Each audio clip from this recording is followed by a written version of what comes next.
साहब आए थे तो वो कराची की वाटर इंडस्ट्री की बात की कि वहाँ ये है वो है।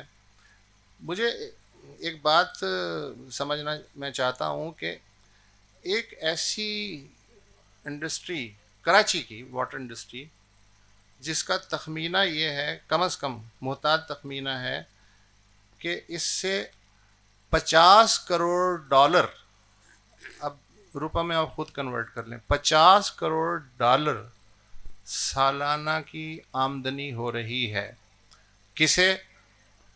Karachi water and sewerage board को, हाइड्रेंट नीलाम करने वालों को, हाइड्रेंट चलाने वालों को, वो जो टैंकर्स हैं उनके ऑपरेटर्स को, रेंजर्स को, पुलिस को, जो पॉलिटिकल पार्टी हुक्मरान है उसके बहुत से लोगों को।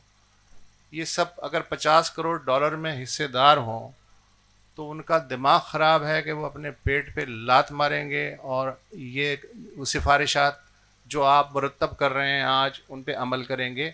ये पूरा एक रोज़गार है। और शुरू में मुझे याद है कि टैंकर्स उस वक्त वाटर बोर्ड होता था, आज से 50 साल पहले, उस वक्त टैंकर्स मंगवाता था जब उसे एमरजेंसी में किसी मोहल्ले या किसी इलाके में कोई पाइपलाइन में कोई डिफेक्ट आ जाता था, वो ठीक करना पड़ता था। तो फिर वो अपने तौर पे पेमेंट भी वही करता था टैंकर्स की, वो उस मोहल्ले में या उस इलाके में भिजवाता था। फिर किसी ने समझाया कि यार ये तो कोई बहुत ही बड़ी मुनाफा बख्श इंडस्ट्री है। अब आप ये देख लें कि डीएचए कराची सबसे पहला डीएचए है पाकिस्तान का, और मेरा ख्याल है दुनिया का इस लिहाज से वाहिद डीएचए है जहां आपको पाइप के ज़रिए पानी मैसर नहीं है। जो मुख्तलिफ उसके सेक्टर्स हैं उसमें एक डिसैलिनेशन प्लांट लगाया गया था, अल्लाह जाने वो कितने दिन चला कितने दिन नहीं चला, अब उसका क्या हाल है, उसके पैसे किसने खाए किसकी जेब। उसके बाद डिसैलिनेशन प्लांट का किसी ने नाम नहीं लिया। तो जिस तरह एनएलसी के ज़रिए पाकिस्तान रेलवे तबाह हुआ, उसी तरह जो कराची के टैंकर्स हैं और उनके साथ जो मफादात जुड़े हुए हैं, उन्होंने जितना पानी कराची को मिलता है उसको भी मिल बांट के खा लिया है। और ये हम सबको पता है, ये बिल्कुल ऐसा है जैसे सूरज मशरिक़ से निकलता है और मगरिब में डूबता है, हम सब ये कोई सीक्रेट नहीं है। लेकिन सवाल ये है कि ये जो 50 करोड़ डॉलर सालाना की कम से कम इंडस्ट्री है, इस पे हम डेंट कैसे डालें? सिर्फ अवेयरनेस फैला के तो डेंट नहीं डाला जा सकता। माफिया जो है वो देखिए जनाब, ये बहुत बुरी बात है, कहने से तो नहीं समझती। तो इसके लिए हमें वाकई कोई लीगल और जो एजिटेशनल स्टेप्स हैं उन पे भी गौर करना पड़ेगा ताकि प्रेशर बढ़े और प्रेशर से ये काम आगे बढ़े। आखिरी बात मैं जो करना चाह रहा हूँ वो ये है कि जो लोग समुंदर के किनारे नहीं रहते वो ये समझते हैं कि जो भी पानी है उसे महफूज होना चाहिए। समुंदर में पानी जाने का मतलब ये है कि पानी ज़ाया हो रहा है। एक दलील आप उन्हें दे सकते हैं कि पानी पीना बंद कर दें आज से, इसलिए कि जो आप पानी पीते हैं वो पेशाब की सूरत में ज़ाया ही हो रहा है ना। तो अगर आप पानी पीना बंद कर देंगे तो वो ज़ाया होना बंद हो जाएगा। और अगर आपकी समझ में ये बात आ रही है तो फिर आपको ये बात भी समझनी चाहिए कि जो दरिया समंदर की तरफ जाता है वो क्यों जाता है। क्या दरिया पागल है या समुंदर जो है वो गुंडा है, क्या है? तो कोई ना कोई तो उसकी कोई लॉजिक होगी ना। तो वो लॉजिक अगर वो ना समझे तो फिर ये जो, हालांकि थर्ड रेट मिसाल दी है मैंने, लेकिन इस लॉजिक से उसे समझाने की कोशिश करें। हो सकता है कि इस्लामाबाद या लाहौर में बैठा हुआ वो दानिश्वर समझ जाए। बड़ी मेहरबानी सर, बहुत शुक्रिया वसतुल्ला खान साहब। मां नसीर मेमन साहब का को सवाल पुछी उनखे कंहिं हिकु डायरेक्शन में हलाइण जो मुंहिंजे ख़्याल में मां न उन जो क़ाबिल आहियां न उन जो अहल बि आहियां। उन जे करे मां नसीर मेमन साहब खे ही खुलियो मैदान ॾियणु चाहियां थो त नसीर साहब असांजे सॼे काफ़ी प्रोग्राम में हुया, गॾु हुया, त जेके असांजा ऑब्जेक्टिव्स आहिनि जेको हले पियो, साईं वसतुल्ला ख़ान साहब बि ॻाल्हायो ऐं उन खां पोइ असांजी ज़रूरतुनि ते साईं पाण जिथां शुरू कनि जिथे ख़तमु कनि। मां पाणीअ जे सब्जेक्ट जो हिकिड़ो नंढो शागिर्दु आहियां ऐं मां जेन्युअनली ईअं थो चवां, छो त पाणीअ ते जेतिरो घणो पढ़िजे थो ओतिरो पंहिंजी अणॼाणाई जो वधीक अहसासु थो थिए। इनफैक्ट कंहिं बि सब्जेक्ट ते जेतिरो घणो थो पढ़िजे ओतिरो लॻे थो त यार मां केॾो अणॼाण माण्हू आहियां। ही जेको पाणीअ जे दरियानि ऐं वाटर बॉडीज़ खे ह्यूमन स्टेटस ॾियण वारी ॻाल्हि आहे जंहिंजो वसतुल्ला साहब ज़िक्र कयो। जस्ट साइड लाइन पे मैं एक छोटी सी चीज़ शेयर करूं कि 21 अक्टूबर को मैंने इस पे एक डान में लिखा था आर्टिकल, एक सिंधी में भी लिखा था, मैंने भी आपसे शेयर किया है। ये एक्वाडोर ने 2008 में इंट्रोड्यूस किया और वो इससे भी ब्रॉड है। हाँ वो अच्छा वो रिवर से बियॉन्ड था। उनका राइट्स ऑफ मदर अर्थ पचामामा, उनका जो टर्म है पचामामा, और उनकी असेंबली ने उसको अडॉप्ट किया rights of earth as a whole. फिर ये बियॉन्ड चला गया नेचर्स राइट्स तक अब बात चली गई, जिसमें पानी जाहिर है वन ऑफ द फॉरेस्ट के लिए भी अब ये डिमांड है कि इसको लिविंग बीइंग के तौर पर रिकॉग्नाइज करे, वाइल्ड लाइफ को भी करे। सो आई मीन ये ही जो डिस्कोर्स है नेचुरल रिसोर्सिस के बारे में, वो हाँ कमोडिटी ऐं रिसोर्स का बियॉन्ड लाइफ के कंसेप्ट में अची वियो आहे।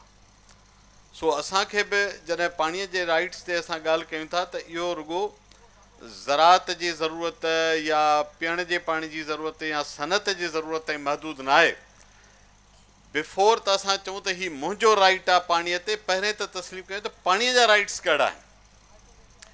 कैनेडा जी हिकिड़ी जेका काउंटी या जेका city government or whatever, उन्हनि पंहिंजे कानून में 9 rights to a river recognise किया। 9 राइट्स, उनमें मेंटेनिंग, उसमें मेंटेनिंग का भी राइट्स है, इसका रास्ता बदलने का भी राइट है। इमेजिन, तो ये बहुत ही एडवांस डिबेट हो गई है इस पर। हाँ जेस ताईं ताल्लुक है त खुलियो मैदान ॾाढो ॾुखियो मैदान हूंदो, सम्झ में न ईंदो आहे केॾांहुं वञे केॾांहुं अचिजे। सो तव्हां महिरबानी मुंहिंजी ज़िंदगी वधीक मुश्किल करण लाइ, तव्हांजो थोराइतो आहियां। तव्हां जेका हाणे ॻाल्हि अचे थी पाणीअ जे डिबेट ते, असां जनरली पाणी जी पॉलिटिक्स ते ॻाल्हि ॿोल थिए थी, कुझु शयुनि ते तमामु घटि थिए थी। मिसाल पाणी जी क्वालिटी ते असां ते ॻाल्हि थिए ई नथी, असांजा क्वांटिटी में आहियूं। 91 जे वाटर रिकॉर्ड में क्वालिटी जो ज़िक्र ई कोन्हे। इमेजिन, जेको पाकिस्तान ऐं इंडिया जो इंडस वाटर ट्रीटी आहे उन में बि क्वालिटी जो ज़िक्र कोन्हे। सो अञा इमेजिन करियो त असां त क्वांटिटी जी ॻाल्हि न कई आहे, क्वालिटी ते जेकर डिटेल्स साम्हूं अचनि त असां सभिनि खे हार्ट अटैक्स थींदा, जंहिं क्वालिटी जे नाले ते असां पाणी जेको कंज़्यूम करियूं था। ॿियो हिकिड़ो मां बि थोरो रैंडम, खुले मैदान जो फ़ाइदो आहे थोरो रैंडम था ॻाल्हियूं कयूं, कंहिं हिकिड़ी डायरेक्शन में नथा ॻाल्हायूं। पासा इलाही आहिनि पाणीअ जे डिबेट जा। 2-3 मिथ आहिनि पाणीअ जे बारे में जेके हिते पॉपुलराइज़ कया विया आहिनि। पाकिस्तान में तव्हांखे तमामु घणो हिकिड़ो चवंदा त पाकिस्तान वाटर स्कैरसिटी का कंट्री है, पाकिस्तान में पानी ख़त्म हो गया, पानी नहीं है, पर पर्सन इतना ये मातमी धुन है जो बजती रहती है। छा चवंदा त साईं 5000 क्यूबिक मीटर पर पर्सन पानी अवेलेबल हो 47 में, हाणे ॾिसो लेस देन 1000 थी वियो आहे। तो लेस देन 1000 इन लाइ कोन थियो आहे त पाणी घटिजी वियो आहे। हीउ जेको पर कैपिटा आहे उन जे ज़ुल्म खां बि त केरु पुछे त हीउ तव्हांजा कैपिटा किथे पहुता आहिनि। हीउ मुल्क ठहियो 4.25 करोड़ आबादी हुई त पोइ तव्हां 5000 पर क्यूबिक मीटर पर पर्सन हुयो त ठीकु आहे। हाणे जेकर तव्हां उनखे 8 टाइम्स वधायो आहे त पाणी बि त 1/8 थींदो न, पाणी नओं क्रिएट त कोन थींदो दरियानि में। ऐं इन विच में तव्हां 3 दरिया बि ॾेई छॾिया। पर मां उन जे बावजूदि क्लेम थो करियां त पाकिस्तान वाटर स्कार्स कंट्री कोन्हे, पाकिस्तान अॼु बि वाटर सरप्लस कंट्री आहे। अॼु बि वाटर सरप्लस कंट्री आहे। असांजो प्रॉब्लम पाणी जी मैनेजमेंट आहे, गवर्नेंस, जंहिंजो वसतुल्ला ज़िक्र कयो। को माण्हू चए त साईं मां ग़रीब आहियां ऐं उनखे ॾिसो त रोज़ 4 पैकेट सिगरेटनि जा पीए, शाम जो अल्कोहल बि पीए ऐं पोइ बि चवे त मां ग़रीब आहियां, त उनजी गुरबत जो कहिड़ो इलाजु कयूं। सो पाकिस्तान बि पाणीअ जी गुरबत जो शिकार कोन्हे, पाकिस्तान बि पाणीअ सां अल्कोहल वारी जुट कयो वेठो आहे। 4 पैकेट सिगरेट या पी शाम जो गुरबत जो मातम थो करे। सो जेकर तव्हांजी पॉपुलेशन जंहिं रफ़्तार सां गिरो करे पई त जेकर अॼु वाटर स्कार्स न आयो त तमामु जल्द थी वेंदो, देरि कान लॻंदी। सिचुएशन इहा आहे त जेकर तव्हां अॼु को डेम ही माण्हू चवंदा साईं डेम हिकिड़ो हुजे हा, हिकिड़ो त पाकिस्तान में ख़्यालु आहे माण्हुनि जो त दुनिया जे समूरनि मुसीबतुनि अज़ाबनि मसइलनि ऐं जंगियुनि जदोलनि सभिनी जो हिकु डेम आहे, उहो आहे कालाबाग, ॿियो को बि न, उहो बि कालाबाग हुजे त ठीकु आहे। अदरवाइज़ 27 सालनि खां भाषा डैम ज़ेरे तमीर आहे, उनजी चंदे जी पेती अञा ताईं पई आहे। तव्हां मस्जिद ज़ेरे तमीर ॾिठा आहिनि, उन ते चंदो हलंदो रहंदो आहे, तंहिंजे करे जेतिरी ज़ेरे तमीर रहंदी ओतिरी भलाई थींदी आहे। सो 27 सालनि में उहो डैम पूरो न कयो। गाज डैम टाइनी डैम आहे, नंढिड़ो डैम आहे, 1 मिलियन एकड़ फिट बि कोन्हे, उनखे घटि में घटि 17 साल थी विया। कैपेसिटी थो ॿुधायां हिन मुल्क जी, डैम ठाहिण जो शौक़ु वॾो आहे, पर जेके अॻु में हथ में आहिनि असांखां ठहनि कोन था। माना मानीअ जी प्लेट पूरी थिए कान थी, डिमांड आहे त देग केॾी महिल ॾींदो, त या मां देग खावां, हीअ प्लेट खाइजे नथी मूंखां। ही नीलम जहलम जो जेको डैम आहे उहो 600-700 अरब रुपयनि जो डैम बंदि पियो आहे, बिजली पैदा नथी थिए, केरु सवाल ई नथो करे त पैसा केॾांहुं विया। पाकिस्तान जे हर शहरीअ बिजलीअ जे बिलनि ते अलाए केतिरा वरी हिन जो सेस ॾिनो आहे नीलम जहलम जे डैम जो, ऐं उहो फॉल्टी डिज़ाइन जे करे डिसफंक्शनल थी वियो, उन जूं टनल्स कोलेप्स करे वियूं, उहो कमु ई नथो करे। मां बदौलत वापडा खां केरु सुवाल करे, ॾाढा ॻरा माण्हू हुते वेठा आहिनि, उहो बि न हलियो, हाणे अचो त नओं डैम ठाहियूं। सो हीउ जेको पाणीअ ॾांहुं सॼी रविश आहे इंजीनियरिंग सॉल्यूशन्स जे नाले ते, इंजीनियर जेके, मां कंहिं ॿिए खे ब्लेम नथो कयां, मां बि इंजीनियरिंग पढ़ी आहे, पाण खे थो चवां, इंजीनियर्स जो शौक़ु हूंदो आहे त स्टील ऐं कंक्रीट ज़रूरु हुजे, हुनजो वस पुॼे त ट्रेवेला मानीअ जे विच में बि अधु पा कंक्रीट ऐं ॿ पा जेको आहे स्टील विझी छॾनि, जेकर उन खां सवाइ हुनखे मज़ो न ईंदो आहे। सो पाणीअ जा सॉल्यूशन्स किथे ॿिए हंधि हूंदा, ज़ोर हूंदो त डैम ज़रूरु ठहे। मिसाल तौरु मुंहिंजो अॼु जेको डान में मज़मून आहे, हुन में मूं डेटा बि ॾिनी आहे, ऐं डेटा इलाही अवेलेबल आहे। सची ॻाल्हि आहे, डेटा जो मसइलो न आहे, न को अवेयरनेस जो मसइलो आहे, न को आर्ग्यूमेंट जो मसइलो आहे। के माण्हू दलील ॿुधण लाइ तयार ई कोन्हनि, उहो जेको इश्तिहार ईंदो न, मैं ते हुंडई लेसां, तो कुझु माण्हुनि तइ कयो अथव त हुंडई लेसां, उन्हनि खे तव्हां केतिरा बि दलील चार्ट ऐं डेटा ॿुधायो, उन्हनि जी सिहत ते को बि फ़र्क़ु कोन थो पए। अदरवाइज़ को दलील ऐं डेटा जी खोट आहे छा हिन मुल्क में? हीअ सभु पढ़िया लिखिया माण्हू आहिनि, लाहौर में जेके वापडा जा इंजीनियर वॾा पहलवान खान वेठा आहिनि, इस्लामाबाद में जेके वेठा आहिनि, 2 Q4 कंदा आहिनि, इन्हनि खे ख़बर न आहे त डेटा जे हिसाब सां पाकिस्तान में नवां रिज़र्वायर वाइबल ई कोन्हनि के, पर ज़ाहिर आहे हू त हुंडा वठंदा, तंहिंजे करे हुन तइ कयो त हुंडा वले असां।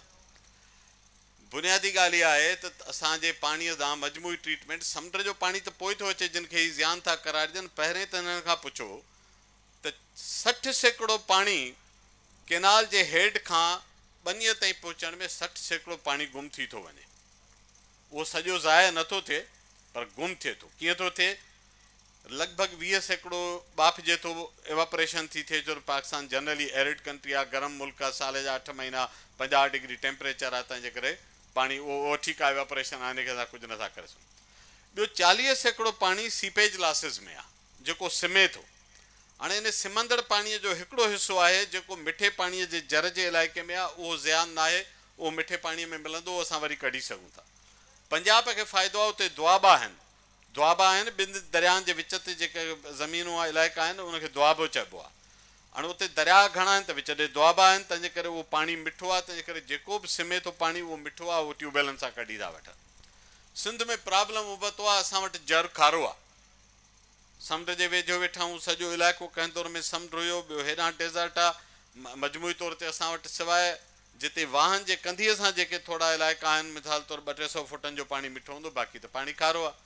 तंहिंजे करे असां वटि जॾहिं पाणी सिमे थो त उहो घणे भाङे ज़ियान थो थिए, उहो रिकवरेबल कोन्हे को, उनखे चवंदा आहिनि रिकवरेबल लॉसिस, उहे न आहिनि। सो जेकर तव्हांजो 60% पाणी सालियानो कोई जेकर सरासरी 100 मिलियन एकड़ फुट पाणी ईंदो हुजे, ऐं उन मां 60 मिलियन एकड़ फुट हलिया था वञनि, हलो 20 उॾामी विया, 40 मिलियन एकड़ फुट जेके सिमनि था, 40 मिलियन एकड़ फुट जो मक़सदु आहे 5 कालाबाग डैम, उहे बचाइण जे लाइ असां तयारु कोन आहियूं, छो त उन में स्टील ऐं कंक्रीट एॾो वॾो मज़ेदार इस्तेमालु कोन थींदो। थोरी घणी लाइनिंग थींदी, थोरी घणी लेवलिंग ठीकु थींदी, उनजो ग्रेडियंट ठीकु थींदो, कैनाल इन जो डिस्ट्रीब्यूटीज़ जो, उन में मज़ो ई कोन्हे, उन में न को कांक्रीट न को स्टील, तंहिंजे करे उहो कमु थिए नथो असांजो। सो घड़े में सोराख आहे, घड़े में वधीक पाणी विझण जो शौक़ु आहे, उहो सोराख बंदि न आहे करिणो। 8 कालाबाग 5 कालाबाग डैम हेठि सिमी वञनि, उहे न आहिनि बचाइणा, 6 कालाबाग डैम ठाहिणो आहे। सो इन जे पुठियां हिकिड़ा इंट्रस्ट ग्रुप आहिनि, हिकिड़ियूं लॉबीज़ आहिनि, सॼी दुनिया में डैम्स लॉबी आहिनि, वॾनि डैम्स जो सॼी दुनिया में हिकिड़ा कार्टेल्स आहिनि जिन जी एफर्ट आहे ॾींहुं राति कीअं वॾा डैम्स ठहनि। असांजो चवण इहो आहे त बाबा जेकर तव्हां डैम्स नवनि ठाहिण खां सवाइ, अञा मां कुझु ॿी हिकिड़ी मुख़्तसिर ॻाल्हि ॿुधाए पोइ ख़तमु कंदुसि। हिकिड़ी ॻाल्हि ॿी ज़हन में रखो, भला पाणी इट सेल्फ छा आहे? पाणी इनपुट आहे, आउटपुट न आहे, इहो ज़हन में रखिजो। पाणी छो खपे? पाणी खपे पीअण जे लाइ। सो जेकर मां अधु गिलास मां उञ लहे थी त मटु त कोन पीअंदुसि न, जेतिरी ज़रूरत आहे ओतिरी पीअंदुसि। ॿियो पाणी जो थोरो घणो इस्तेमालु आहे सनत में। 90% पाणी खपे थो ज़राअत में। हाणे जेको ज़राअत में पाणी खपे थो, असां हू हिकिड़ो टर्म आहे वाटर प्रोडक्टिविटी ऐं लैंड प्रोडक्टिविटी। तव्हां हिकिड़े क्यूसिक मां जेकर 50 किलो था पैदा कयो, पाड़े वारो मुल्क उन हिकिड़े ई क्यूसिक पाणीअ मां 100 किलो पियो थो पैदा करे, त पोइ प्रॉब्लम आहे न किथे तव्हांजो। त पोइ इन क्यूसिक मां पाणीअ मां तव्हां वधीक पैदा छो था कयो, जो बजाए ॿिया क्यूसिक्स तव्हांखे एडिशनल खपनि? इहो हिकिड़ो बुनियादी सुवालु आहे। 90% पाणी ज़राअत लाइ खपे, ज़राअत फ़सुल लाइ खपे। सो फ़सुल में जेका पैदावारी सलाहियत आहे असांजी, उहा केतिरी आहे? मां तव्हांखे नंढिड़ो मिसाल ॾियां, डेटा तव्हांखे मां ॿुधायां, कुझु कंट्रीज़ सां मां तव्हांखे कंपेरिज़न थो ॿुधायां। पाकिस्तान पर क्यूसिक या पर क्यूबिक मीटर, मूंखे पंहिंजो यूनिट चेक करिणो पवंदो, पर यूनिट मां जेको बि पाणीअ जे जेका पैदावार वठे थो, उहा 1.4 बिलियन $4 थो वठे। 1 माना तक़रीबन $1.5 फी क्यूबिक मीटर मां पाकिस्तान कमाए थो। ईअं था खणी सम्झूं, जनरलाइज़ था कयूं, कणिक मां थो कमाए, कपाह मां थो कमाए, उहो GDP सां कढियल आहे। त 1 क्यूबिक मीटर मां $1.5 पाकिस्तान कमाए थो। मलेशिया $55 थो कमाए, साॻे 1 क्यूबिक मीटर मां। तव्हांखे ॿुधायां कोरिया $52 थो कमाए, उन ई 1 क्यूबिक मीटर मां। तंहिंजी माना प्रॉब्लम आहे न किथे हिन क्यूबिक मीटर सां असांजी जेका ट्रीटमेंट आहे। सो बजाए चइजे त नवां ई वॾा डैम ठाहे वधीक पाणी गॾु कयो, जेको मौजूदु पाणी तव्हांजे हथ में आहे ऐं मौजूदु ज़मीन जेका तव्हांजे हथ में आहे, तव्हां उन मां हींअर ई इन ई पाणी इन ई ज़मीन मां ॿीणो पाए सघो था। जेके आबादगार सीनियर मां ॾिसां थो कुझु साईंजन वेठा आहिनि, इन खां पुछी ॾिसो, पाड़े में इंडिया जी वीट ऐं राइस जी पर एकड़ पर क्यूसिक प्रोडक्शन असांखां ॿीणी आहे। बांग्लादेश असांखां राइस में एडवांस्ड आहे। तुर्की असांखां वधीक पैदा थो करे उन ई 1 यूनिट पाणीअ मां। उहे छा था कनि? उन कहिड़ो जादू आहे? कुझु त कनि था न जेको असां नथा पिया करियूं। उन्हनि जी बि क्लाइमेट असां जहिड़ी आहे, उन्हनि जी बि सोशियोलॉजी असां जहिड़ी आहे, उन जा तमामु घणा मसइला असां जहिड़ा आहिनि। किन शयुनि जो फ़र्क़ु बि हूंदो, हलो मञूं था, पर हिंदुस्तानी पंजाब हिन पंजाब सां गॾु वेठो आहे। इन्हनि ई दरियाहनि ते हू बि उपाईंदा आहिनि। छा आहे जो उन्हनि जी कणिक वधीक थी फुटे? छो उन्हनि जो चांवर वधीक थो फुटे? छो उन्हनि जो कपाह वधीक थी फुटे? असांजी अधु छो आहे? सो असांखे इहो जेकर मसइले जो असां हल कढूं, लैंड प्रोडक्टिविटी ऐं वाटर प्रोडक्टिविटी, पाकिस्तान बिना झेड़ा कराइण जे, सूबनि में लड़ायूं कराइण जे, माण्हू विड़ाइण जे, इन ई पाणी इन ई ज़मीन मां उपत ॿीणी करे सघे थो, उहो चवनि था कनि। तव्हां वटि साफ़ सुथरा तरीक़ा आहिनि। सो मां मुख़्तसिर ॻाल्हि करण खे क्लोज़ कंदुसि त बुनियादी सवाल असांखे इहो करणु घुरिजे त पाणीअ जी ऐं ज़मीन जी प्रोडक्टिविटी पर यूनिट उहा इम्प्रूव करण जी असां वटि गुंजाइश आहे। असांखे ज़रूरत न आहे नवनि डैमनि ऐं कैनालनि ते जहिड़ा कराइण जी, 40-40 मिलियन एकड़ ज़मीनूं आबाद करण जी।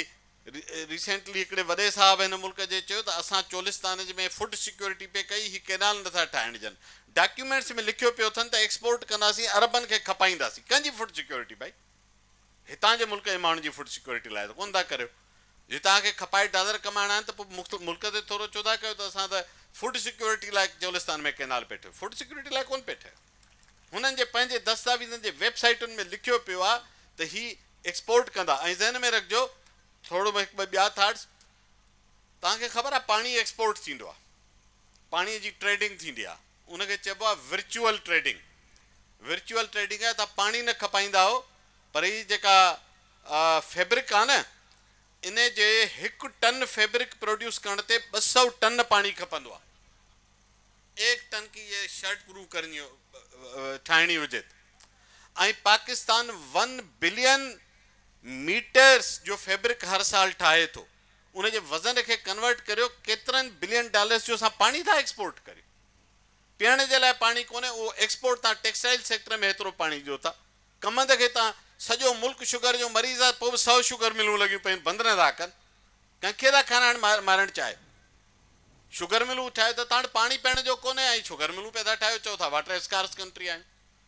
कंहिं तव्हांखे चयो आहे त 4 पैकेट सिगरेट या पी बुख जो मातम करे, इहो ई तरीक़ो आहे। 70-80 शुगर मिलूं ठही वियूं ऐं पाणी शार्ट आहे। न आहे त न ठाहियो, हूअं ई त या लुट जी खंड जा ऑर्डर ॾेई कमीशनूं कमाईंदा, हुन मां सिधो कमायो, माण्हुनि जूं ज़िंदगियूं छो था अज़ाब करियो? So find sense solutions, there are sense options, there are sense solutions. Be sympathetic, be merciful to this country please. Thank you very much. महिरबानी साईं। उन खां पोइ मुंहिंजे ख़्याल में या त ॿी साइकिल त शुरू कयूं, पर नरिंजन साहब पाण गुज़ारिश करे चुको आहे त उहो कुझु ॻाल्हाइणु चाहे थो, ऐं हाणे नरिंजन साहब जे हवाले आहे साईं।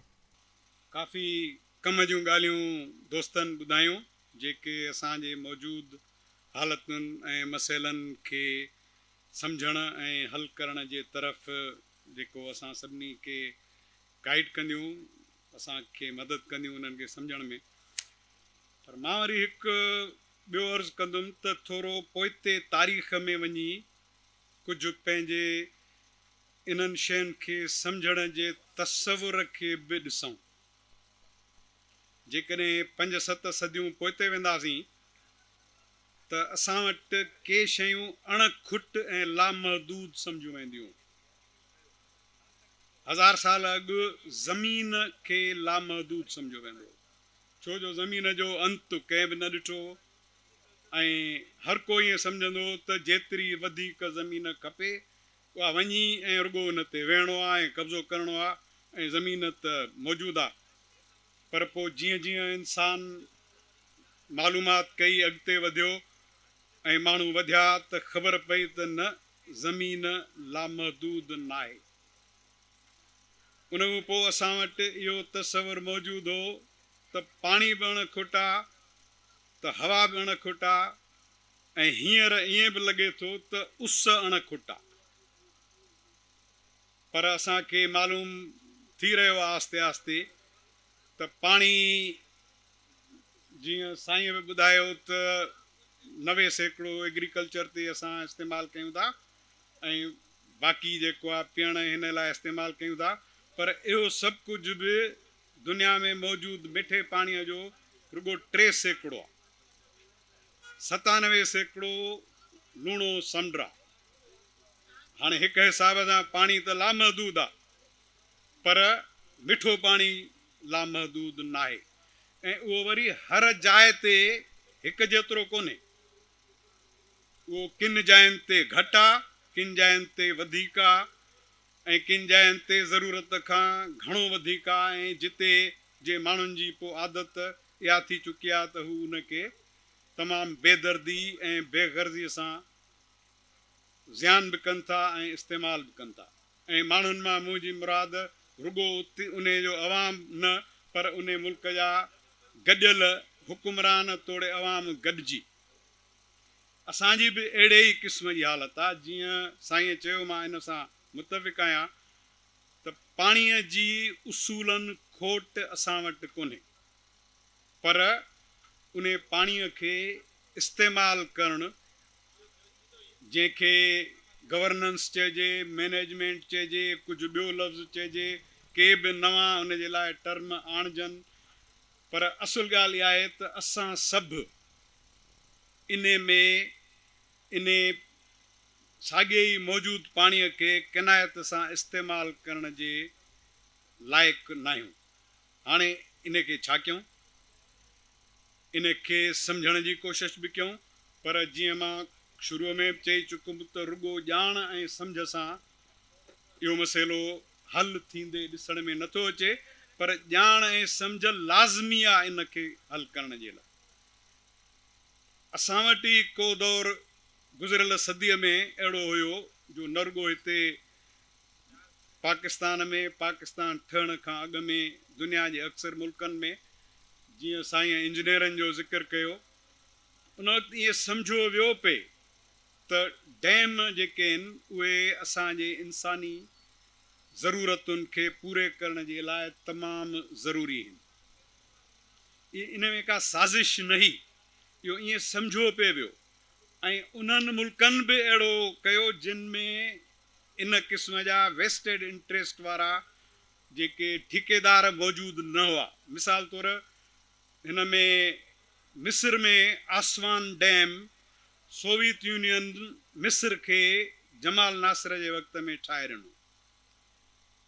हुननि जो उन में को बि कमाईअ जो मक़सदु मौजूदु ई कोन हो, के इंजीनियर खाई न पिया वञनि उन में, पर हुननि वटि तसवुरु इहो हो त इन खे डैम जे ठहण खां पोइ हिते हीअं ज़रायत वधाइबी ऐं इन सां हिते ही पोख पैदा थींदी, ख़ासि तौर ते कप।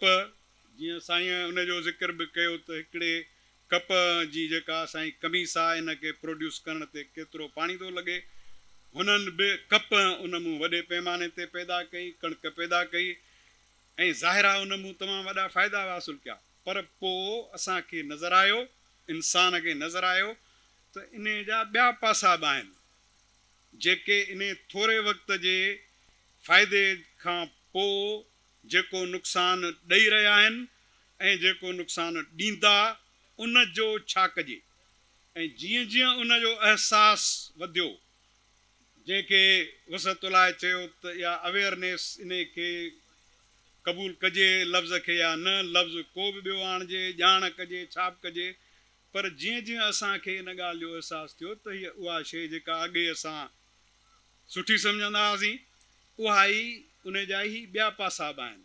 बिल्कुलु साॻीअ तरह जीअं नसीर साहिब ज़िक्र कयो त आख़िर किन मुल्कनि में साॻिए ई पाणीअ जे इन मां ॿीणी टीणी चौणी पंजूणी कणिक या चांवर छो पैदा थी सघंदा, असां वटि चवंदा पैदा थी सघंदा। हिते बि वरी ॿियो इहो सुवालु आहे, असां ख़ुशि त आहियूं त साइंसी तरीक़नि सां इन करे सघिजे थो, पर वरी जॾहिं गौर सां ॾिसिजे थो त उन ॿीणी थियल कणिक जी ग़िज़ायत छा आहे, उन ॿीणी टीणी थियल कणिक ऐं चांवरनि जी ग़िज़ायत केतिरी आहे, त वरी असांखे को उबतो नतीजो थो मिले। कुझु वक़्तु अॻु ई इहा तहक़ीक़ साम्हूं आई त ही वॾे मिक़दार में भाॼियूं ऐं मेवा पैदा थींदड़ ॿिज, उन्हनि जे नतीजे मां जेके भाॼियूं असां खाऊं था उन्हनि जी ग़िज़ायत में घटिताई आई आहे या वधी आहे। मिसाल तौर गुज़िरियल 60 सालनि में टमाटे में 27% विटामिन सी घटि आहे, हुन मिक़दार त वधीक आहे, हुन जो रंग बि भलो आहे, ॾिसण में भलो थो अचे ऐं वक़्तु बि वधीक थो हले टमाटो, पर 27% हुन में विटामिन सी घटि आहे ऐं आयरन 50% घटि आहे। हाणे ॻाल्हि हिकिड़े तरफ़ त फोग असांखे वधीक मिलियो ऐं असां ख़ुशि थियासीं। सिगरेट जो ज़िक्र त साईं कयो, पर जेकॾहिं मां हैमबर्गर जो ज़िक्र कयां त पेट त हिन सां आसानी सां भरे सघिजे थो। ऐं अमरीकी तव्हांखे उहो कल्चर ॾिसण में ईंदो जेको वरी आस्ते आस्ते फैली बि रहियो आहे, त थुल्हा तमामु वॾा संबरा आहिनि, हेॾा हेॾा मोटा आहिनि, पर तक़रीबन अध खां वधीक माण्हू डायबिटीज़ जा मरीज़ आहिनि। छाजे करे? छो जो हुननि वटि फोग वधीक आहे ऐं कंटेंट घटि आहे। हाणे इहे वरी ईंदड़ नवां मसइला पैदा थिया। हाणे इन्हनि शयुनि खे साम्हूं रखी असां जॾहिं पाण में डिस्कशन कयो पिए त साईं शर साहिब हिकिड़ी शइ जो ज़िक्र कयो त भुटे साहिब जे वक़्त में हिकिड़ो नारो साम्हूं आंदो, अटो लटो ऐं अझो, रोटी कपिड़ा और मकान। इहो तमामु हिकिड़ो कामयाबु नारो हो, वक़्त जी ज़रूरत हुई ऐं माण्हू उन ते तहरुक में आया। अंग्रेज़ीअ में अंग्रेज़ चवंदा मोबिलाइज़ थिया, लखे करोड़े माण्हू इन जे पोयां लॻा ऐं इहो ख्वाबु पैदा थियो। इहा तमामु कम जी ॻाल्हि हुई।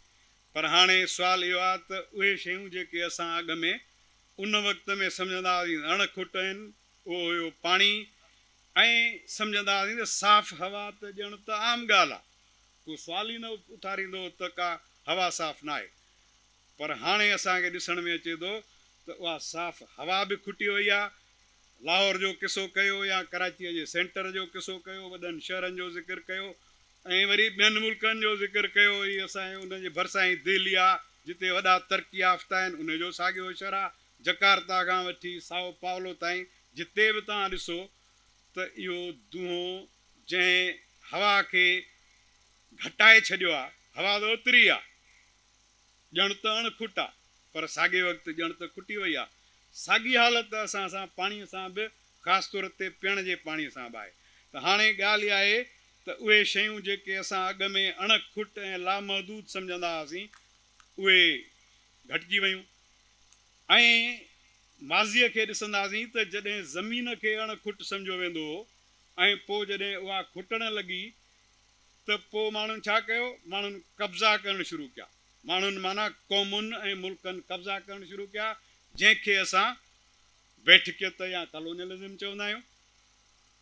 हाणे उहा बेठकियत जॾहिं मुल्कनि ऐं खंडनि जे विच में ई त उनखे बेठकियत पिया चऊं, पर जॾहिं मुल्क जे अंदरि ई हिकिड़नि ई माण्हुनि जे विच में आहे त उहा कब्ज़ेबाज़ी हाणे ज़मीन खां वधी पाणीअ ऐं हवा ताईं बि पहुची वई आहे।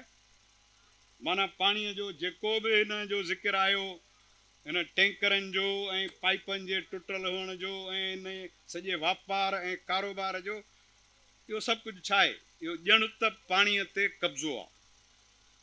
हाणे अहम तरीन ॻाल्हि इहा आहे त जीअं अटे लटे अॼे जो हिकिड़ो नारो हो जंहिं हिकिड़ी मोबिलाइज़ेशन कई, अहिड़ीअ ई तरह असांखे को नओं नारो हुअणु घुरिजे जंहिंजे ज़रिए माण्हू तहरुक में अचनि। असां सभु इहा ॻाल्हि सम्झूं था त माण्हू रोज़ रोज़ हर हिकु शइ ते तहरुक में न अची वेंदा। असांजी ख़्वाहिश केॾी बि हुजे, हर माण्हू वटि पंहिंजा मसइला बि आहिनि, माण्हू मसइलनि में घिरियल बि आहिनि।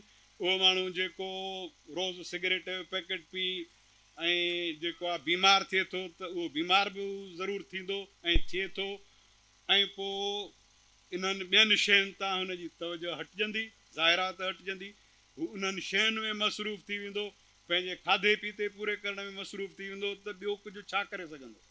उहो तॾहिं ई करे सघंदो जॾहिं हुन वटि को अहिड़ो जज़्बो पैदा थिए। हाणे उहो जज़्बो कीअं पैदा थिए मूंखे ॼाण न आहे। हीअ असां जेका कोशिशि थोरी घणी कयूं था उहा इहा ई करण जी कोशिशि कयूं था त माण्हुनि में अहसासु पैदा थिए, पाणीअ जो क़दुरु पैदा थिए, पाणीअ जो जज़्बो पैदा थिए, ऐं पोइ शायदि असां जंहिंखे बैड गवर्नेंस या ख़राबु हुकुमरानी चऊं था उनखे चैलेंज करे सघूं, उनखे मटाइण जी कोशिशि करे सघूं। ऐं जे ईअं न करे सघंदासीं त असांजे सूफ़ी बुज़ुर्गनि अॻे ई चयो, पाणीअ मथे झूपड़ा मूर्ख उञ मरनि। सो इहो सुवालु रुॻो मूर्ख जो बि न आहे, मूर्ख खां अॻिते वधी कुझु ॿियुनि शयुनि जो बि आहे। असां सभिनी खे अहसासु करिणो पवंदो त पाणी केतिरो अहम आहे ऐं वधंदड़ सूरत में साफ़ हवा केतिरी अहम आहे। उन्हनि माण्हुनि खां पुछो जेके तमामु उन्हनि गुंजान इलाइक़नि में रहनि था जिते ट्रैफिक तमामु घणी आहे ऐं उनजो दूंहों तमामु घणो आहे, जिते इंडस्ट्री जो दूंहों तमामु घणो आहे, त उते फिफड़नि जा मरीज़ केतिरा आहिनि। पर उहो उन्हनि खे हिकदमि ॾिसण में नथी अचे, उहा आस्ते आस्ते थी ॾिसण में अचे। इन जो हिकिड़ो आख़िरी मिसाल मां ॾींदुमि, उन खां पोइ ख़तमु कंदुमि। त हू जेको अमेरिका जो नायब सदर हो अल गोर, उन हिकिड़ी फिल्म ठाही इनकन्वीनियंट ट्रूथ्स, ऐं उन फिल्म में हुन हिकिड़ो मिसाल ॾिनो, ॾाढो दिलचस्प मिसाल हो। न ॾिनो त तव्हां हिकिड़े ॾेॾर खे कंहिं पाणीअ में विझी उन पाणीअ खे हेठियां गरम कयो, पोइ उहो पाणी आस्ते आस्ते आस्ते आस्ते गरम थींदो ऐं जॾहिं 70, 80, 90 डिग्री ताईं पहुचंदो त ॾेॾर मरी पवंदो। पर जेकॾहिं उहो पाणी 70, 80, 60 डिग्रियूं गरम हुजे ऐं तव्हां हिन ॾेॾर खे उन पाणी में उछलायो त हू हिकदमि टपो ॾेई ॿाहिरि निकिरी वेंदो, छो जो उहो हुन जे लाइ माना हिकिड़ो क्राइसिस जी महिल अची वई। पर जेका आस्ते आस्ते थी रही आहे उनजो हुनखे अहसासु ई कोन्हे। सो सुबुह वारे सेशन्स में बि असांजे छोड़ वारे इलाइक़े डेल्टा जे लाइ इहो ई अहसासु ॾियारियो वियो त बाबा इहो हिकिड़ो आस्ते आस्ते थींदड़ मर्डर आहे ऐं असांखे जेसिताईं इहो अहसासु न थींदो त इहो थी रहियो आहे ऐं इंसान जी ख़सलत इहा आहे त हू कुझु अकुल खे इस्तेमालु कंदे इनखे अंग्रेज़ चवंदा आहिनि इनसाइट, इन इनसाइट खे साम्हूं रखी शायदि तहरुक में अचे ऐं मोबिलाइज़ थी सघे त हू पोइ इन्हनि शयुनि खे वरी थियणु न ॾिए ऐं वधीक अहिड़ा क़दम खणे जेके पाण बि उन जी ज़िमेदारीअ खे महसूसु करे ऐं मौजूदु अॻियनि नवनि ऐं ईंदड़ हुकुमराननि खे बि माना टांडनि ते रखे त बाबा ईअं थियणु न ॾियो। जेकॾहिं ईअं न कंदासीं त कुझु बि न करे सघंदासीं। ऐं शाह लतीफ़ जो जेको हिकु तमामु अहम तरीन बैत इन सिलसिले में आहे, लड़म लाड़ाऊ थियो घुतूं गोहियूं छॾ, लाहिम लॾो लॾ त ॻाढ़े सिज ॻाल्हि मड़ी। सो असुल ॻाल्हि इहा ई आहे त असांखे घुतूं बि छॾणियूं पवंदियूं, गोहियूं बि छॾणियूं पवंदियूं ऐं जे न छॾींदासीं त मूर्ख बि थींदासीं ऐं नुक़सानु असांजे ईंदड़ नस्लनि खे थींदो। महिरबानी। वसतुल्लाह साहब, अभी मैं आपके हवाले करता हूँ कि आप जो चीज़ रिज्वाइंडर करना चाहते हैं तो आप पहले वो कर लें। हमारे मुल्क में वाटर पॉलिसी तो है हुकूमत की सतह पे, लेकिन क्या उस वाटर पॉलिसी में water is basic human rights की कोई लाइन है या नहीं है, और क्या ये वजाहत है कि ये कमोडिटी नहीं है, ये बेसिक ह्यूमन राइट है? ये चेक करने की ज़रूरत है हमारे कानून साज़ों को कि उसमें ये चीज़ किस हद तक कवर की गई है। दूसरे ये है कि ज़राअत की बात हुई कि 90% प्लस पानी जो है सिर्फ ज़राअत पी जाती है और बाकी ह्यूमन कंजम्पशन के लिए या इंडस्ट्री के लिए 10% या 9% बचता है। अच्छा, ये सिर्फ पाकिस्तान में नहीं है, तकरीबन दुनिया में हर जगह यही रेशो चल रहा है। लेकिन हमें ये समझाने की ज़रूरत है कि ज़्यादातर पौधों को जो है मॉइस्चर चाहिए होता है। ऐसा नहीं है कि घुटनों घुटनों आप पानी खड़ा कर दें या 2-2 इंच पानी खड़ा कर दें, उसका कोई फ़ायदा नहीं है, वो तो हवा में उड़ जाएगा। असल खुराक जो है पौधे की होती है वो मॉइस्चर होता है। कुछ फसलें होती हैं जिन्हें पानी की ज़्यादा ज़रूरत होती है, लेकिन ज़्यादातर मॉइस्चर पे होती हैं। तो इस तरीके से वही गवर्नेंस का इशू है। अगर वो ठीक हो जाए तो 60% जो पानी इस वक्त ज़राअत इस्तेमाल कर रही है 60% कम हो सकता है। 40% में हम उतनी ही पैदावार ऑलमोस्ट हासिल कर सकते हैं जो इस वक्त हम 90% पानी खर्च करके विद अगर करेक्शन हो तो मुझे कर दीजिएगा, इसी पानी से डबल भी उगा सकते हैं। एक और चीज़ जिस पे ध्यान देने की ज़रूरत है वो है हमारा अंडरग्राउंड जो वाटर का ज़ख़ीरा है। पाकिस्तान अगरचे के सतह पे तो कहा जाता है कि दरियाओं में पानी की कमी हो रही है, लेकिन जो ज़ेर ज़मीन पानी है वो बताया जाता है, डॉक्टर हसन अब्बास बेहतर बता सकते हैं कि ठीक ठाक है। लेकिन वाटर कंपनियां जो हैं, बॉटल करने वाली जो मल्टीनेशनल कंपनियां हैं, वो उसका सुप्रीम कोर्ट ने एक दफ़ा नोटिस भी लिया था कि आप जो ज़ेर ज़मीन पानी निकाल के बेच रहे हैं उस पर लागत कितनी है, कास्ट कितना है और आप बेच कितने के रहे हैं। तो पता ये चला कि 25 पैसे फ़ी लीटर मैक्सिमम कास्ट आ रही है उनकी, और जो हमें वो तकरीबन 100 रुपये लीटर में 75 रुपये लीटर में जो है बेच रही हैं। तो इस कदर नेकेड और वल्गर किस्म का रेशो है। तो इस पर भी ज़रूरत है कि वो जो वाटर कंपनियां हैं वो उनका जो मुनाफा है आखिर वो कहाँ जा रहा है, किसके काम आ रहा है। कम से कम हमारे काम नहीं आ रहा, हम पाकिस्तान के काम तो नहीं आ रहा है। तो इस सुप्रीम कोर्ट में ये डिस्कस किया गया था, इसको भी रिट पिटिशन की सूरत में जो है दोबारा ज़िंदा करने की ज़रूरत है। तीसरी जो बात है सरोगेट मदर, एक इस्तिलाह है। होता यह है कि जो बेऔलाद कुनबे होते हैं, अब जो नया सिलसिला शुरू हुआ है वो ये है कि कोई भी दूसरी खातून जो कि बांझ नहीं है उनको वो स्पर्म्स दे दिए जाते हैं और वो बच्चा जो है दूसरी माँ के पेट में पैदा होता है और वो सरोगेट मदर कहलाती है। और वो जिसने ये दिए होते हैं स्पर्म्स वो फिर उस बच्चे को ले जाते हैं, तो वो माँ जो है जिसने असल में 9 महीने पेट में बच्चा रखा होता है वो फिर खाली हो जाती है। और ये इंतहाई जो गरीब किस्म के ख़वातीन हैं, तबक़ात हैं, उनको टारगेट किया जाता है। हिंदुस्तान में ये अच्छा खासा एक ट्रेंड है कि वेस्ट से लोग आते हैं और सरोगेट मदर्स को यूज़ करते हैं अपने बच्चे की पैदाइश के लिए। बैन ही कुछ ममालिक जो ज़रूरी तौर पे बांझ हैं वो हम जैसे मुल्कों को सरोगेट मदर के तौर पे इस्तेमाल करने की कोशिश करते हैं। मसलन मैं यूएई की मिसाल दूंगा, जो सूडान में सिविल वॉर चल रही है उसमें गोल्ड, मादनियात और कबायली झगड़े तो हैं, लेकिन उनकी जो ज़मीन है उसमें वसी पैमाने पे यूएई की जो कंपनियां हैं वो काश्त कर रही हैं और वो सारी की सारी फसल, वो सारी की सारी सिर्फ यूएई के लिए है, वो सूडानियों के लिए नहीं है। इसी तरह यहाँ भी कोशिश की जा रही है हमें किसी हद तक सरोगेट मदर बनाने की। इस पे भी निगाह रखने की ज़रूरत है और इसके बारे में भी आगाही की ज़रूरत है। नसीर मेमण साहब खां ही मुंहिंजो सुवाल आहे, जीअं वसतुल्ला ख़ान साहब चयो त दुनिया में दरियाहनि खे फ़र्द जी हैसियत मिली चुकी आहे। असां वटि दरियाह जो हक़ छा आहे? दुनिया में दरियाह जा कहिड़ा हक़ हुजनि था? दरियाह खे पंहिंजो हक़ कीअं मिलंदो? ऐं मां चाहींदसि त सर थोरो तव्हां ऐड कजो, छो त सिंध में घणा ई मसइला आहिनि, करप्शन, XYZ, खोड़ सारा मसइला। पाणीअ जे हिन मसइले खे ॾिसंदे अव्हां सिंध जे फ्यूचर खे कीअं ॾिसो था? Thank U. तव्हांजो जेको पहिरियों पार्ट आहे सुवाल जो त कहिड़ा हक़ मिलियल आहिनि, उहो मूं थोरी देरि में सजेस्ट पियो कयो त 21 अक्टूबर जे डॉन में मुंहिंजे हिकिड़े आर्टिकल में मूं कैनेडा जे हिकिड़े इलाइक़े में जेको वाटर जी रिवर जे राइट्स खे रेफरेंस सुनो, उन में 9 राइट्स रेफर कयल आहिनि।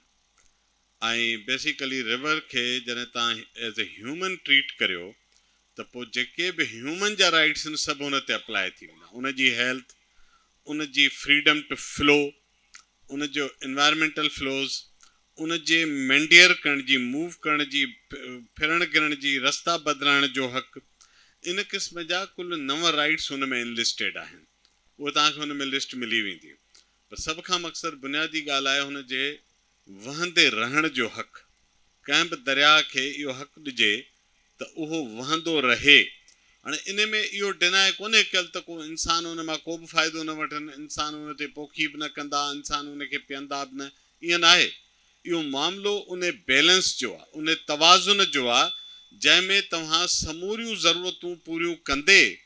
ऐं हिकिड़ी ॻाल्हि सम्झो त जेकर रिवर में पाणी घटि आहे, मौसमनि जे हिसाब सां हेठि मथे थिए थो, त तव्हांखे ह्यूमन खे पंहिंजा राइट्स एडजस्ट करणा पवंदा रिवर जे राइट्स सां। इहा इन ॻाल्हि खे मां थोरो वाज़े कयां।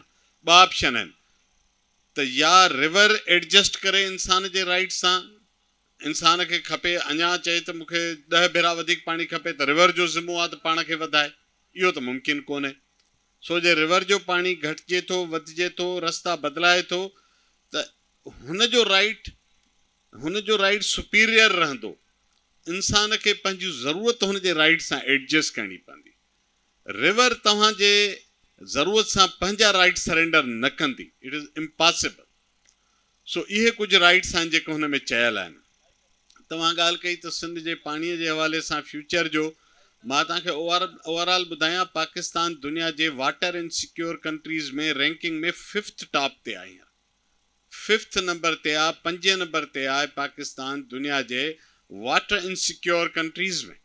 ऐं उन जा सबब इहे ई आहिनि, वाटर जी मिस गवर्नेंस आहे, मिसमैनेजमेंट आहे, पॉल्यूशन आहे, क्लाइमेट चेंज जा इम्पैक्ट्स आहिनि, केतिरा ई रीज़न्स आहिनि। उहे सभु रीज़न जेके पाकिस्तान ते अप्लाई थियनि था उहे सिंध ते बि थियनि था। असां ते हिकिड़ो रीज़न ॿियो बि अप्लाई थिए थो, उहो ज़हन में रखिजो त असां जॾहिं पाणीअ जे क्रिटिकल इशूज़ ते ॻाल्हाईंदा आहियूं त ईअं लॻंदो आहे त असांजो सॼो जहिड़ो सिर्फ़ु पंजाब सां आहे। न, सिंध जे अंदरि जेको पाणीअ सां ज़ुल्म ऐं नाहक थिए थो उनखे प्लीज़ कॾहिं बि न विसारिजो। ऐं मां बार बार चवंदो आहियां त सिंध जे अंदरि वाहन ते जेके हिते कालाबाग डैम ठाहिया विया आहिनि उन्हनि जो केरु ज़िम्मेवारु आहे? हीअ सभु ख़ुशि हूंदा आहिनि त सिंध जा माण्हू सॼो वक़्तु पंजाब सां जहिड़े में हुजनि। उहो असांजो हिकिड़ो ओवरऑल असांजो राइट आहे, लेजिटिमेसी आहे, उहो त असां उन ते त रहंदासीं ई रहंदासीं। पर जेको बि पाणी जंहिं बि हाल में असांखे मिले थो उन खां पोइ जेके धाड़ा सिंध जे अंदरि पाणीअ ते लॻनि था उहे कंहिंखां ॻुझा थोरे आहिनि। हीअ डायरेक्ट आउटलेट्स कंहिंजा ठहियल आहिनि।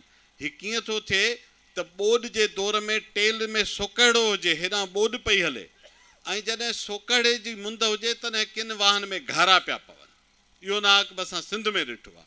तंहिंजे करे असांजे जेको वाटर सिक्योरिटी खे जेके सिंध खे चैलेंजिस आहिनि हिकिड़ा त ओवरऑल आहिनि जेके पाकिस्तान जे कंटेक्स में आहिनि, सुभाणे इंडिया सां कड़ा मामला आहिनि, इवन काबिल सां अञा असां ते ट्रांसबाउंड्री पाणी ते त ॻाल्हि न थी आहे। काबिल तव्हांजा घटि में घटि 8-10 मिलियन एकड़ फुट पाणी शायदि वधीक अचे थो, शायदि 20 मिलियन एकड़ फुट एवरेज हुनजो इनफ्लो आहे ऐं हुन सां असांजो को बि ट्रीटी कोन्हे को। सो इहे फ्यूचर जा चैलेंजिस जेके आहिनि हुन में एड करियो सिंध जी पंहिंजी वाटर जी मिस गवर्नेंस ऐं वर्स मैनेजमेंट, उहो हिकिड़ो एडिशनल थ्रेट आहे सिंध जे वाटर सिक्योरिटी लाइ। Thank U. साईं नसीर साहब, तव्हां खां सुवाल आहे, तव्हां चयो रिवर्स जा ऑफिशियली 9 जेके इन हक़ आहिनि, त असांजे पाकिस्तान में रिवर्स जा केतिरा हक़ आहिनि, केतिरा असां आहिनि ऐं केतिरा असां जल्दी में अवामी तहरीक लाइ बहाल कराए सघूं था? मूं हू जेके ॻाल्हि कई पियो उहो त हिकिड़ो एग्ज़ाम्पल हो, ऐं ॾिसो सची ॻाल्हि आहे त दरियाहनि जे हवाले सां हिते क़ानूनी आइनी तौर ते को राइट रिकग्नाइज़ ई कोन्हे थियल दरिया जो, या नेचर जा राइट्स पाकिस्तान जे कंहिं बि लॉ में रिकग्नाइज़ कोन्हनि के, तंहिंजे करे ऑफिशियली स्पीकिंग त को बि राइट कोन्हे को। जेके राइट्स लाइ बाक़ी दुनिया कानून साज़ी करे पई, मिसाल हुन जी सफ़ाई सुथराई, पॉल्यूशन जे अगेंस्ट, हुन जे फ्लो करण जो राइट, हुन जो एनवायरमेंट जो राइट, हुन में ज़िंदगी पलजण जो राइट, इन्हनि सभिनी मां को हिकु बि हक़ु पाकिस्तान जे अंदरि रुगो दरिया न, पर जेके डंडूं आहिनि, जेके पाणीअ जा टोभा आहिनि, जेका बि वाटर बॉडीज़ आहिनि, उन्हनि मां कंहिं ते बि उन राइट जी रेस्पेक्ट कोन थी थिए पाकिस्तान जे अंदरि। मौसमी तब्दीली ज़हनमर्ग जो त हिकिड़ो वॾो ग्लोबल चैलेंज आहे, ऐं पाकिस्तान जंहिं रीजन में आहे KHH कराक्रम हिंदू कुश हिमालया, इन जे बारे में रिपोर्ट्स आहिनि। हींअर UN हिन साल 21 मार्च जे वाटर डे ते रिपोर्ट जारी कई, जंहिंमें इन सॼे रीजन जे लाइ चयल आहे त इन जो लॉन्ग टर्म फ्यूचर ड्राउट वारो आहे, सोकड़े वारो आहे, छो त इहे सभु ग्लेशियल फेड आहिनि मोस्टली, इन में ग्लेशियरनि मां पाणी अचे थो। असां वटि बारिशुनि जे पाणीअ ते दरिया न हुजण जे बराबरि पाणी जनरेट थिए थो। असां वटि 70-80 सैकड़ो पाणी बेसिकली बर्फ़ानी जेके पहाड़ जबल आहिनि उन जे गिरण सां रिझण सां अचे थो। सो उहो जीअं त हिन सॼी रीजन में सभ खां तेज़ रफ़्तार सां जेके ग्लेशियर ॻरनि था उहे हिन रीजन जा पिया ॻरनि। सो क्लाइमेट चेंज में जीअं जीअं गर्मी पद वधे थो इन्हनि इलाइक़नि जो, ऐं प्लस असां हुन सां गॾु जेका वरी डिफॉरेस्टेशन कयूं था ख़ौफ़नाक क़िस्म जी, उन जे करे वधीक तेज़ रफ़्तारी सां इहे ग्लेशियर्स रिझंदा। शुरूआति में शायदि कुझु सालनि में असांखे वधीक पाणी नज़र अचे। लॉन्ग टर्म में क्लाइमेट चेंज जो सीनरियो हिन मुल्क लाइ साइंसदान चवनि था त सोकड़े वारो आहे, ड्राउट वारो आहे। ॿियो सुवाल थोरो प्रोवोकेटिव आहे। तव्हां हमेशह मसइलो ॿुधायो था जेको सभु ॼाणनि था, पर उनजो हल ऐं उन जे ज़िमेदारनि जा सिधा नाला वठण बदिरां ज़मीर इस्तेमालु कंदा आहियो, सिधो इस्म ख़ासि छो नथा वठो? मुंहिंजे ख़्याल में त जंहिं बि दोस्त चयो आहे मां हुन सां प्रोवोकेट कोन थियुसि, छो त मुंहिंजो ख़्यालु आहे उन दोस्त मज़मून मुंहिंजा पढ़िया ई कोन्हनि। तव्हां अॼु स्क्रॉल करियो, डान जी वेबसाइट ते वञो, कावेज जी वेबसाइट ते पिया आहिनि, तव्हांखे नाला बि मिलंदा, ज़मीर न, इसम ख़ासि बि मिली वेंदव, थोरो ॻोल्हिजो, हुन में सभु कुझु लिखिया पिया आहिनि। आख़िरी सुवाल मूंखां पुछियो वियो आहे त तव्हां ही मेलो मुनज़िम करायो आहे, पर इन पाणीअ मेले जा हिन मुआशिरे ते कहिड़ा असर थींदा, पंहिंजी राय ॾियो। हाणे अर्ज़ु इहो आहे त थींदा जे बारे में राय नथी ॾेई सघिजे, थींदा जे बारे में ख़्वाहिश करे सघिजे थी त हीअं थियनि, त असांजी ख़्वाहिश छा आहे त हीअं थियनि, ऐं थी सघंदा या न सघंदा इहो अव्हां ते ऐं असां सभिनी ते मुनहसिर आहे। इन जो को बि अकेलो न ज़िमेदार आहे, न ई अकेलो को ईअं करे सघे थो।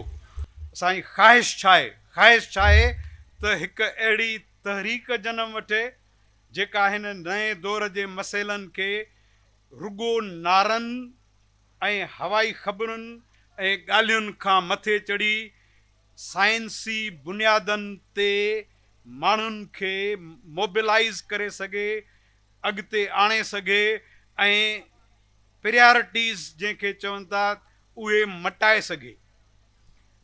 हाणे इहा आहे ख़्वाहिश, ऐं ॾिसजे त असां सभु छा था करे सघूं। बाक़ी जेको हिन मेले करण जे बारे में हिकु ॿी ॻाल्हि जेका अॻूं वारियुनि ॻाल्हियुनि में रहिजी वई, उहा इहा ई त ही को कॉपीराइट कंहिंजो कोन्हे। ईअं न आहे त पाणी मेलो या वाटर फेस्टिवल रुगो असां कंदासीं। इहो केर बि किथे बि कंहिं बि वक़्तु करण जी कोशिशि करे असां हुन सां गॾु हूंदासीं। ही न कंहिंजो मोनोपोली आहे हिन ते कंहिंजी, न ई कंहिंजो हिन ते कब्ज़ो थींदो। ही सभु तव्हां सभिनी जी जाइ आहे त सुभाणे सखर में दरिया जे विच ते इहो मेलो करायूं। सुभाणे जेको आहे हिन कोटड़ी बैराज जे मथां हली उते इहो मेलो करायूं। छोड़ वटि हली मेलो करायूं, कराचीअ में करायूं, कंहिं कारूंझर ते हली करायूं। इहो सभु असांजे वस में आहे ऐं जेको बि करण जी कोशिशि कंदासीं असां इन तरीक़े सां कोशिशि कई आहे त इहो पंहिंजे बुनियादनि ते थिए। पर जेकॾहिं ॿिया के कुझु ॿियनि तरीक़नि सां करण जी कोशिशि कंदा त वरी बि चवां असांजी हिन ते का बि नई का मोनोपोली आहे, नई का हुन ते एतिराज़ु थींदो। ऐं सभु जिते जिते जीअं करे सघो ऐं इन कम खे अॻिते वधायो। महिरबानी।